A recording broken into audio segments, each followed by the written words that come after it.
Okay, so like most of us, right? Probably. We can hum at least one Pokemon tune, even if it's been like years since we've touched a Game Boy.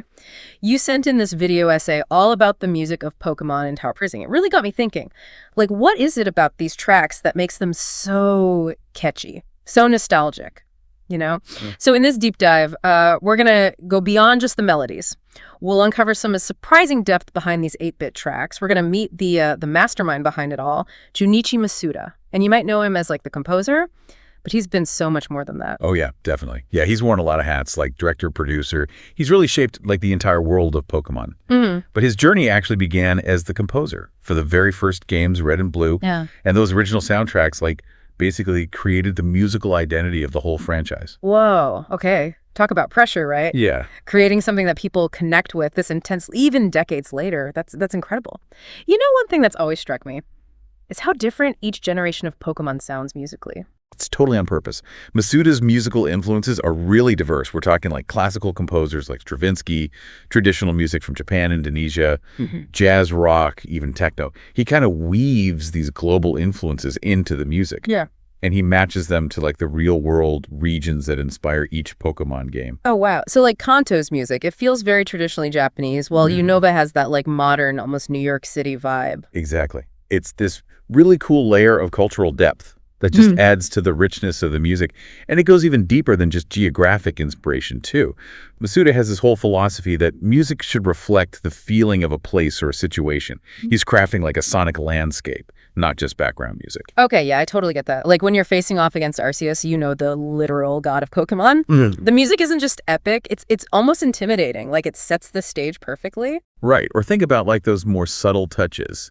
Like in Pokemon Black and White 2, the opening theme uses these kind of eerie brass instruments, almost like trumpets and trombones.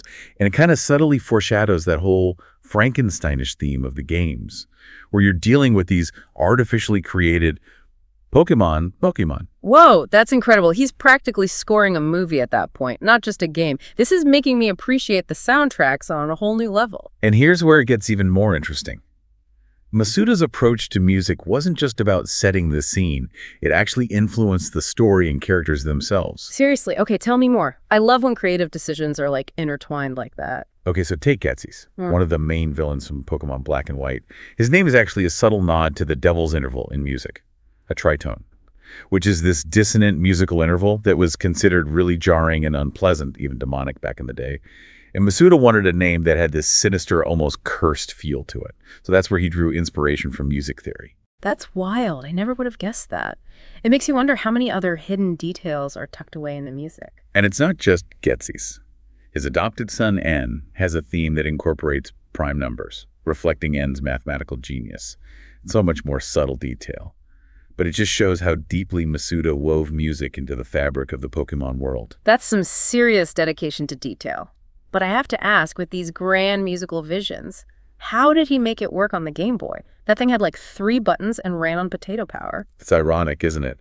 Those technical limitations actually end up being a huge source of creativity. Limitations breeding creativity. A tale as old as time, right? Masuda had to work with like extremely limited sound and storage space on those old Game Boy cartridges. Can you imagine like having to condense these grand musical ideas into these short, catchy loops and like all while making sure the repetition didn't drive players crazy? Totally. That's like the ultimate songwriting challenge. It makes sense, though, that those tunes are so catchy they'd kind of had to be to work within those constraints. Exactly. And to make the most of that limited space, he used this clever trick, repeating certain musical elements in different songs. So there's this one chord progression that pops up all over the place.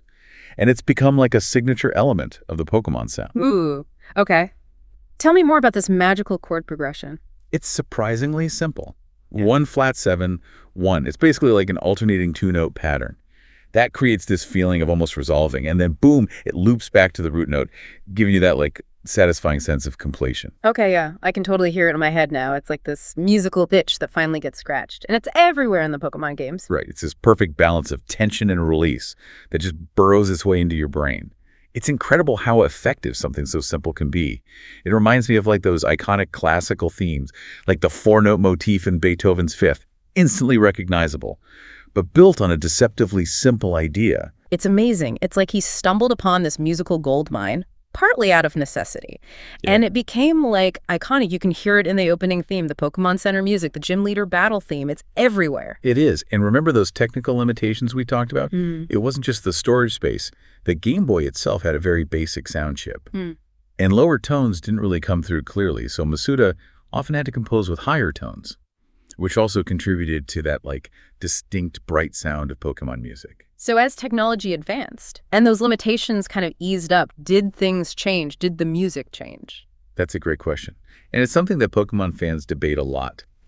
As the Pokemon world progressed to more powerful handheld consoles, Masuda and the other composers had a lot more freedom, longer loops, more complex instrumentation, a wider range of sounds. Yeah, you can definitely hear the difference between those early chiptunes and the lush, fully orchestrated soundtracks of the newer games. Absolutely.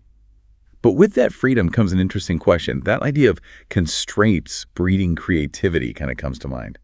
When you have to work within limitations. Yeah. You have to be resourceful and make every note count. Maybe that's part of what made those early Pokemon tracks so unforgettable. It makes you wonder if that magic is still there in the newer games, or if our ears have just gotten used to a certain sound. Right. It's like the Pokemon music itself evolved alongside the technology. Yeah. And as the series evolved, Masuda took on more directorial and production roles. And he kind of stepped back from composing for every single game. Which is interesting because I'd heard he might be returning to composing more actively in the future. That's right. He's mentioned wanting to focus more on the music again, which has a lot of fans excited. Yeah, like a whole new era of Pokemon music. It's exciting to think about. Yeah. How will this return to composing kind of shape the future of Pokemon music? Are we going to hear echoes of those classic sounds and techniques? Right. Or will he explore, like, entirely new sonic landscapes? Yeah. Guess we'll have to wait and see. I'm ready for it. But learning all this behind-the-scenes stuff, like the influences, the philosophy, even the limitations of the Game Boy, it's definitely changed how I listen to Pokemon music. I'm hearing it with a whole new level of appreciation for the artistry, you know? Totally. It's really cool. That's the beauty of these deep dives, right? Yeah. We often just take for granted the things that we love, especially something like video game music, which can seem deceptively simple on the surface.